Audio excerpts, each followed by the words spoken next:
आज MG road व्यापारी असोसिएशनच्या वतीने कापड बाजार, आमचा जो कापड बाजार आहे त्या कापड बाजारात तेलीखुंड पासून तर भिंगारवाला चौकापर्यंत आणि त्याच पद्धतीने शहाजी रोड, साडा गल्ली, मोची गल्ली या सगळ्या भागात पे अँड पार्क करण्याची जी एक म्हणजे असं आम्ही ऐकतोय की त्यांनी पे अँड पार्क सुरू करायची हालचाली सुरू केलेल्या आहेत, त्या संदर्भात बोर्ड लावलेले आहेत.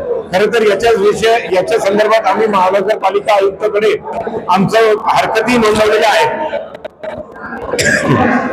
आम्ही आमच्या हरकती देखील नोंदवलेल्या आहेत, परंतु त्याच्यावर कोणती सुनावणी न घेता महानगरपालिकेच्या माध्यमातून हा जो सशुल्क पार्किंग कोणत्या तरी खासगी कंत्राटदाराला दिल्याची आम्हाला माहिती समजते, म्हणून त्याला विरोध करण्यासाठी आणि अशा पद्धतीची कोणतीच पे अँड पार्क कुठे करू नये किंवा पूर्ण नगर शहरातच करू नये यासाठी आम्ही आजची ही पत्रकार परिषद घेतलेली आहे.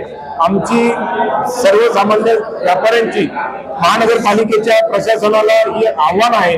नवनियुक्त झालेले महापौर, उपमहापौर, त्याचप्रमाणे आपले शहराचे जे लोकप्रतिनिधी आहेत त्या सर्वांना अशी विनंती आहे की त्यांनी अशा पद्धतीचा पार्किंग चार्जेस किंवा खासगी कंत्राटदाराला नेमून व्यापाऱ्यांवर किंवा व्यापाऱ्यांकडे येणाऱ्या ग्राहकांवर कोणत्याही प्रकारचा जाचक कर या माध्यमातून लावू नये आणि त्यासाठी जर का व्यापाऱ्यांना त्यांच्या हक्कासाठी काही आंदोलन पुकारावं लागलं किंवा वेळ प्रसंगी न्यायालयात जावं लागलं तरी आम्ही जाणार.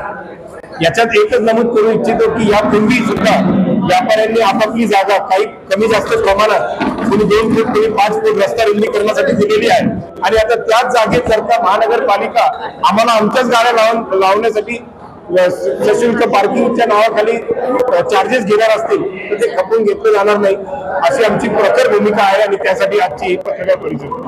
धन्यवाद. अशाच बातम्यांचा आढावा घेण्यासाठी आजच आपल्या YouTube चॅनलला सबस्क्राईब करा. बातमी आवडल्यास लाईक करा आणि इतरांपर्यंत शेअर करा.